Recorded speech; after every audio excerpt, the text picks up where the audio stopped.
That's what gives us real freedom. That yoke doesn't seem like, being in even God's yoke sometimes doesn't seem like that's a free thing or it's burdensome. But if we try it on, and let Him work in our lives, then it does become, as that verse says, He will give us rest and the yoke will be easy.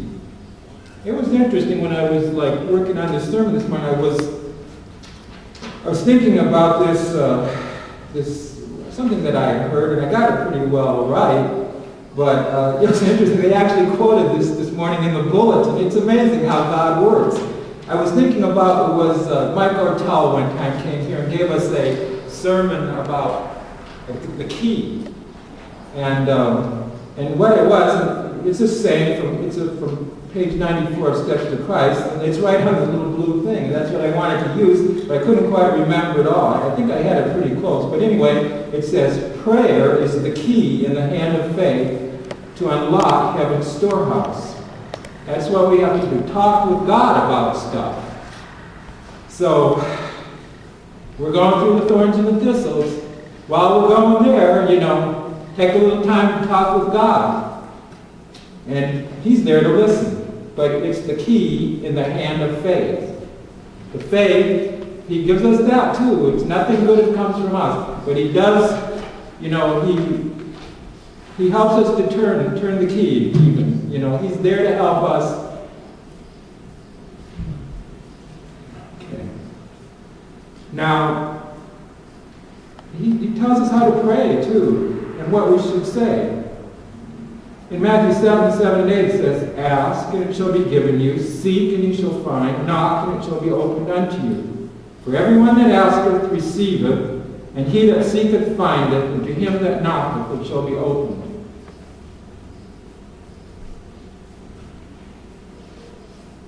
But we have to ask, we have to seek, we have to knock.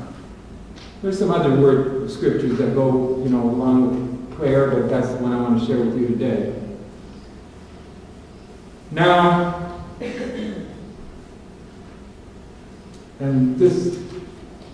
when we do that, prayer indeed becomes the key in the hand of faith to unlock heaven's storehouse.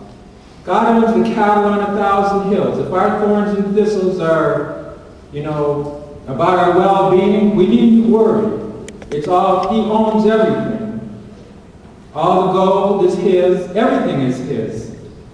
And we indeed are His. So He's going to take care of us. But He doesn't force us to follow Him. That's a choice. And as we go through these thorns and thistles, He has given us, He has given us powerful tools. Our brain, fearfully and wonderfully made.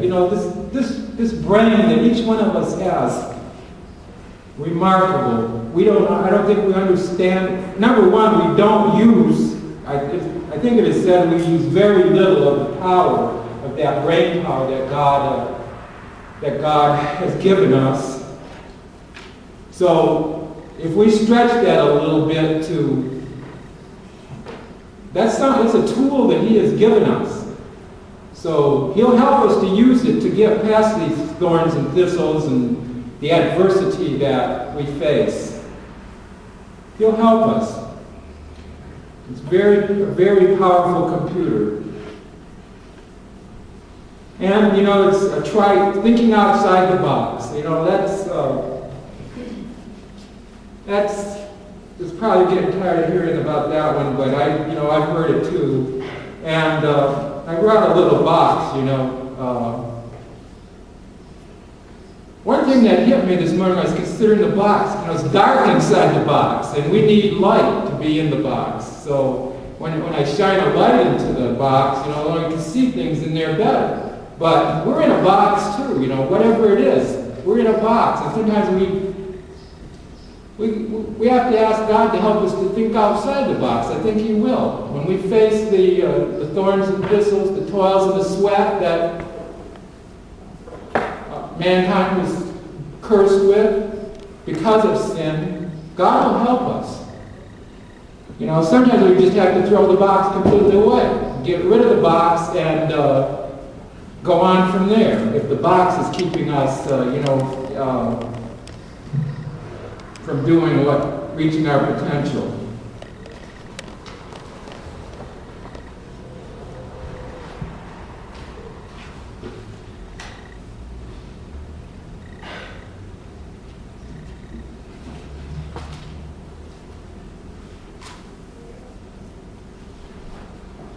In Psalm 34:19 it says, "Many are the afflictions of the righteous, but the Lord delivereth him out of them all." That includes whatever the thorns and thistles are in my life and in yours. Isaiah 12:2 it says, "Behold, God is my salvation. I will trust and not be afraid. For the Lord Jehovah is my strength and my song. He also has become my salvation."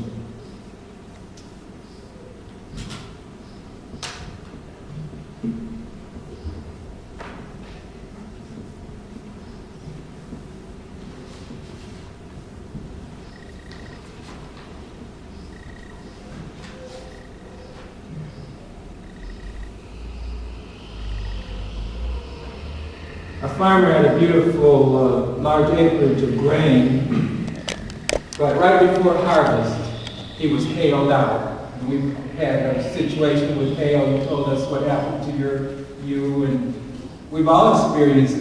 There's been some hail this summer, which is, it's kind of sort of a different thing. I haven't, I'm sure it must happen, but I wasn't aware of it so much. But anyway, it's on my mind.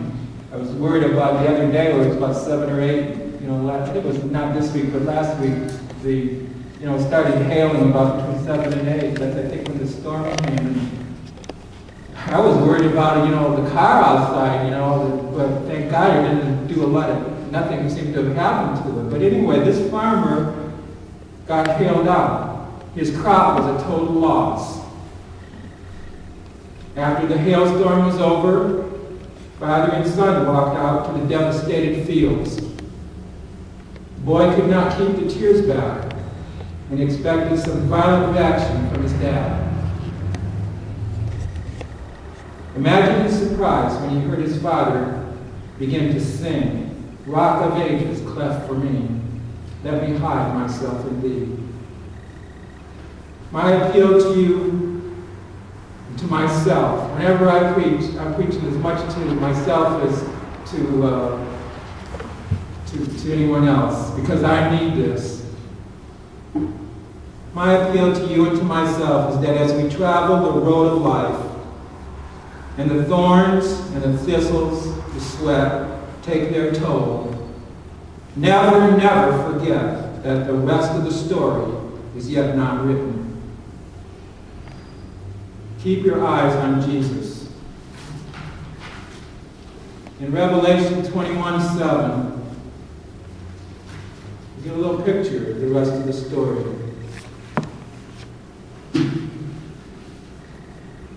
Verse 7 of 21, Revelation 21. "He who overcomes shall inherit all things, and I will be his God, and he shall be my son." That thread of hope that somehow is deep within the heart of man. God, God put that there too for us. Life is a wonderful thing, and he when he saw that sin entered the world, he also placed a seed of hope, which the promise of Jesus, which is that thread that goes throughout all Scripture.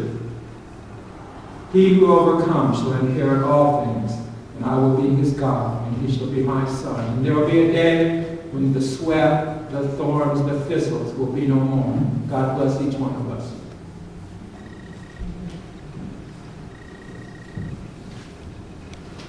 We'll sing in closing, number 632.